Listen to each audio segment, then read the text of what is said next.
Sai Ram. Jai Makamakya. Jai Bhairav Baba. To all my gurus, to my great grandparents, grandparents, Amma, Appa, Appa's Amma, Lakshmi Pati Amma.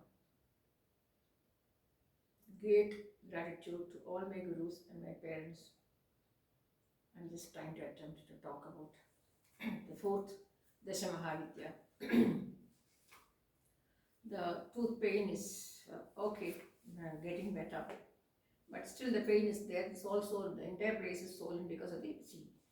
That's what they say. No, one problem, one part has got a problem. The entire body shows it's not okay. So to align the body, what is the biggest way is spirituality. Alignment of the body is only spiritual. That's the reason olden days all these were done. So now let us talk about the fourth Dasha Mahavidya. I'm not going for the Bija Mantra here, it's not right. She's worshipped for material, but at the same time for tantric gain also.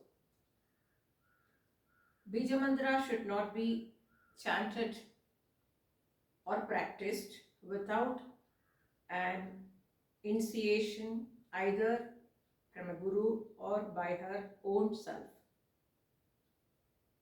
She is a combination of Lakshmi, Durga and Saraswati. She give you complete life of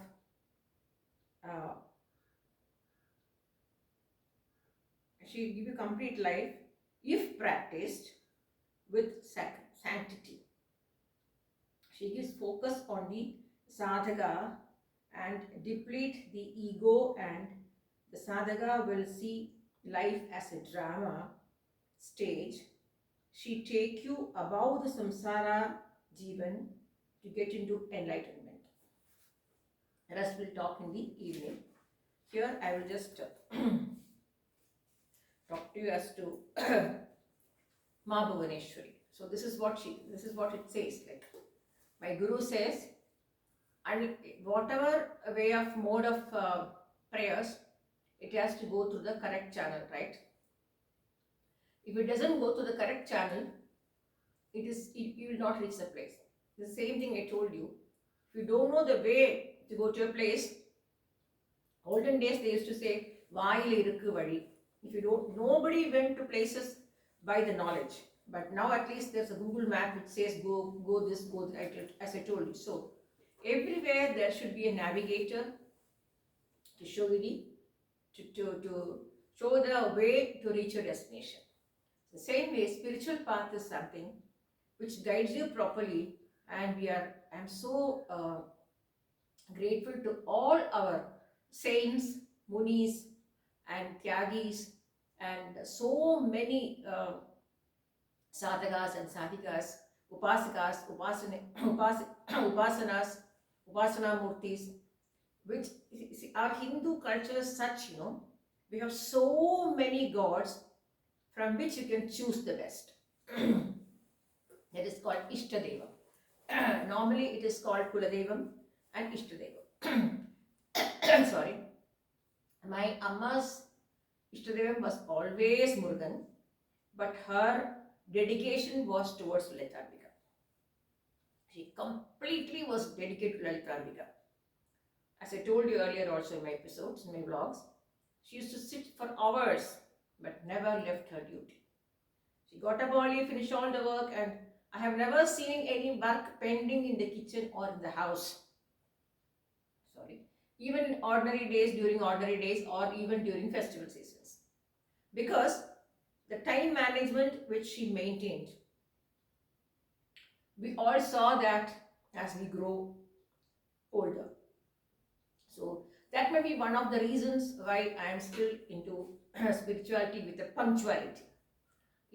Whatever you do in life should have a little bit of punctuality.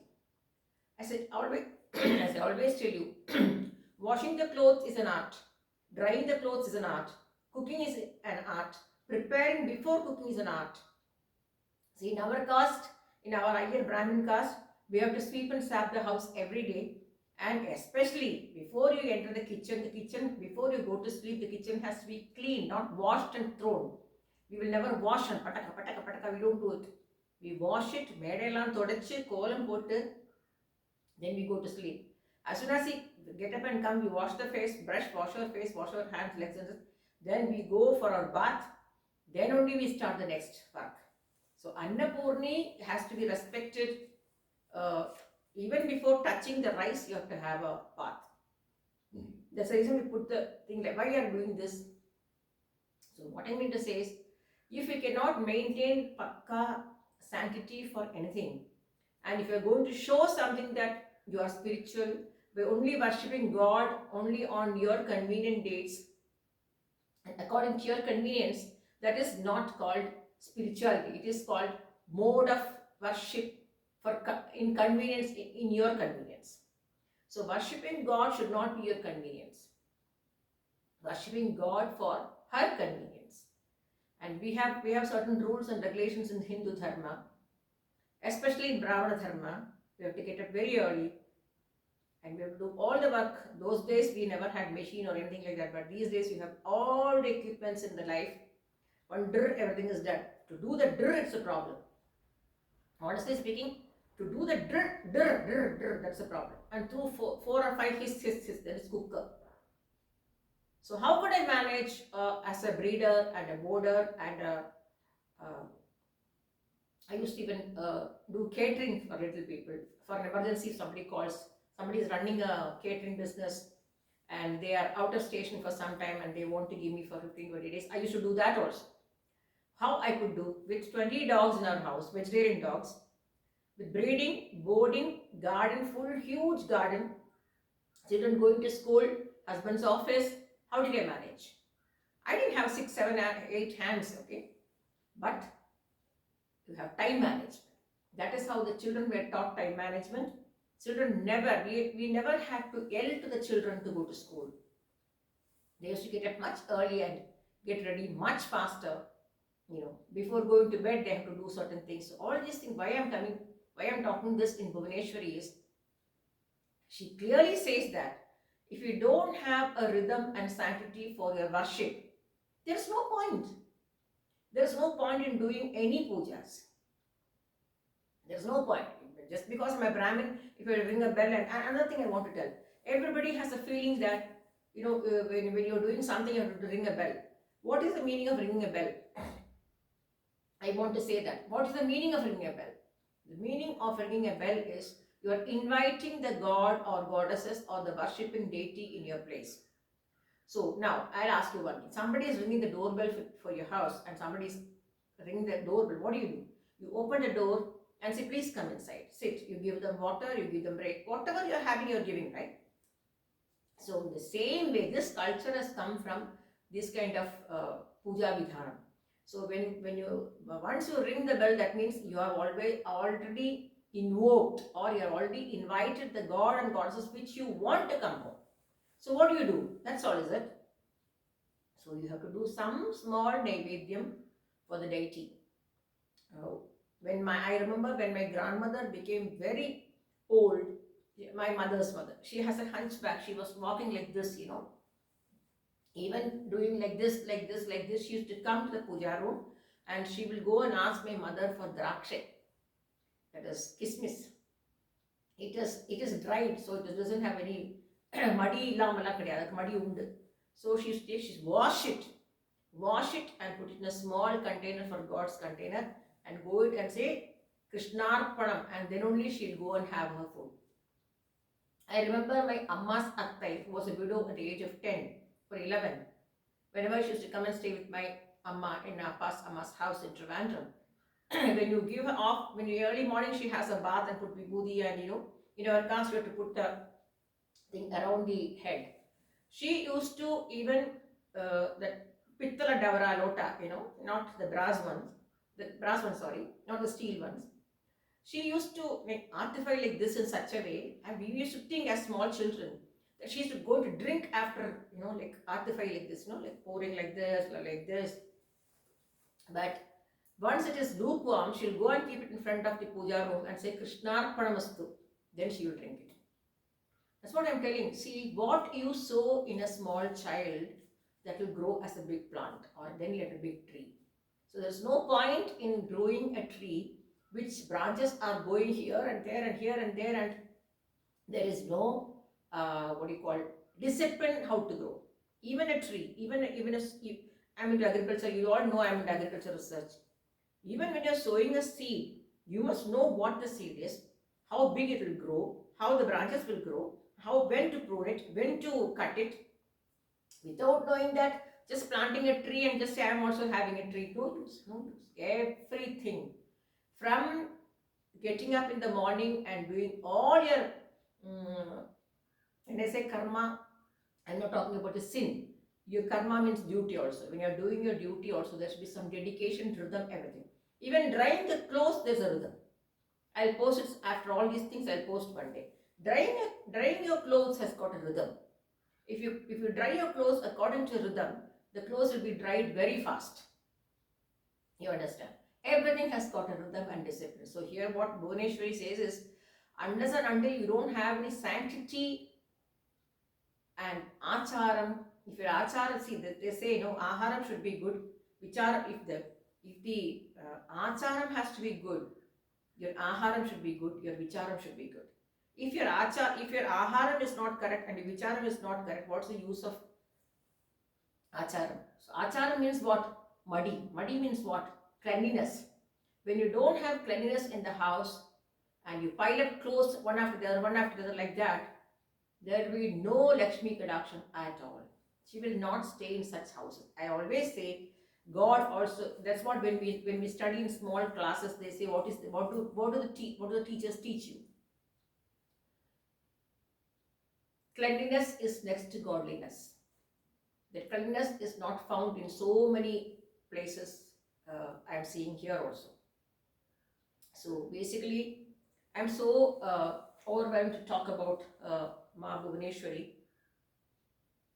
So now I will talk about her in the evening, more about her, and my Amma's deity, Lalitambika. Basically, all these avatars are from the place Adi Shakti, Adi Mahashakti. Mahakali, Adi Parashakti, they are all derived from Adi Parashakti and was, they manifested themselves as so and so, so and so, so and so, so and so to destroy demons or destroy some rakshasas or so many other things for yajna, so many things they manifested themselves. But every manifestation had a reason, and that is the reason. And I'm so proud and glad that we ladies have been given the chance or the liberation or the freedom to do the puja worship of Ambal. So I don't know why ladies are all failing in that. As I told you, when you start giving importance to sleeping, you will not do anything in your life. You can never be a role model to your own children or your mother-in-law or father-in-law, or you can never be a good, you may be a daughter-in-law, whatever it is, but you will never be a what do you call it? Acharam or spirituality oriented daughter-in-law, daughter, mother, grandmother. That has to come in you. And who has to install that in you? That has to be installed again. Swami says, Bala Vikasam. It has to be installed when you are small. And I remember when Amma used to have her 3 days, the Parents' Day, I will become the pujari. My party will say, Po Valaketh, Po Adapu Parchakundu Poda, Nandiarata Pu Parchindiva, Arlipu Parchindiva, Tetipu Parchindiva, Tulsi Kundivay, Namaskaram Pande, Ella Pandi Muchu school Konapa. So now children say, oh, yo, we have to go to school, we don't have time for anything. So the time, the 20, see, even when I was a small child, same 24 hours, even now 24 hours, and 24 hours is going to be 24 hours also. So if even Ambal has got 24 hours. So basically, this Bhuvaneswari Mata, what is she teaching you? She's teaching you to be more devoted, more cleanliness. First of all, you should have a clean body. Only when you have a clean body, your mind can be clean. Only when the mind becomes clean, your vicharam will be very clean so that you can reach into spirituality. Moreover, now this is all in the Desa maha vidya. Only on you pass through all these things, you can reach the last one, the goddess of liberation. This is like an examination. So again, once again, I'll talk to you in the evening more about Ma Bhuvaneswari. And now I have to feed my children, my pets, and then change my dress. Again, go to the garden. I have to do the garden work. I wear a Bermuda and t-shirt, as I told you, to do my garden work. My hands will be full of mud. So there are plenty of people in our family, they call me Karma Yogi. I don't know. Akka, you are a Karma Yogi. I don't know. But I am just going by the path shown by my parents. And I have never argued with them, telling, "Enakku time illai, Swami kumbradhukku enakku time illai." We had to do it, otherwise you are not going to school. You are not going to school otherwise. So, and again, for that, the mother has to get up, right? Only if the mother gets up early and does her work in the proper timings, children will learn. See, most of the things children are learning from us. When we ourselves become lazy and sleep because it is cold or because it is raining, like that. So I will talk about that. And here I have to tell one more thing. I remember when I used to have, as a small child, when once I had a severe high fever. It was around 106 or 107. They were thinking it is malaria or diphtheria or whatever it is. Those days not these kind of checkups or tests or anything. You have to go to a laboratory for the blood check. I was lying down. I still remember. I was lying down till ayyo. It's like shivering. Ayyo. I remember my tata, my Narayana tata, coming close to me and said, "Amma, Kodande, ayyo chollademma, ayyappa chollu, amma chollu, ayyo chollade, chollappadadena, yendru okkare, molla yendru okkare." I'm shivering. He told Yendru okkare, and he told my mother, Lalita, my mother's name is Lalita, ஒரு துணி நன்னா சுடுறவளத்துல முக்கி கொண்டு வா. And she used to bring that hot, and the காலத்துல துணி means தோர்த்து. She used to rinse it in the hot water and my tata will say, "Mulla எழுந்திருந்து செவர் பக்கமா நின்னுக்கோ," because I'm struggling, I'm shivering. செவர் பக்கமா நின்னுட்டு 8 years செவர் பக்கமா நின்னுட்டு முள்ள மேலெல்லாம் நன்னா தொடச்சுட்டு லாஸ்ட் தலையை நன்னா தோட்டிட்டு கட்டிட்டு வேற ட்ரெஸ்ஸை போட்டு படுத்துக்கணும். குளிக்க முடியாட்டா கூட இது செய்யணும். So what I mean to say is that very much that the guidance from grandparents will lead you for a prosperity. Prosperity doesn't mean money. Prosperity means happiness, radiance, and the contentment. If that has to come, one has to go through spirituality. That too deeply, intensely. Thank you, Saira. I'll talk to you in the evening more about Ma Bhuvaneswari. Thank you, Saira.